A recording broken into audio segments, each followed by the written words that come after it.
আমার মতো এরকম শুকনা খাবার খাইতে পছন্দ করেন কে, সেটা অবশ্যই হচ্ছে কি আমাকে কমেন্টে জানাবেন। আজকে দুপুরে অনেক কিছু রান্না হয়েছে, কিন্তু আমার প্রথমে বিসমিল্লাতে একটু শুকনা খাবার না হলে কোনো কিছুই ভালো লাগে না। তো আমি এখন আবার হচ্ছে কি আমার জন্য এভাবে এই যে এরকম একটু পেঁয়াজ ভাজি করে নিয়ে আসছি, এটা দিয়ে এখন খাবো। বিসমিল্লাহির রহমানির রহিম।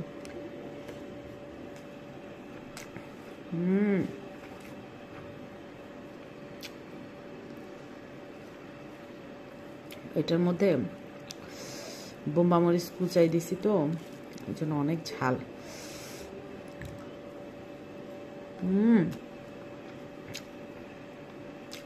মাশাআল্লাহ, অনেক মজা।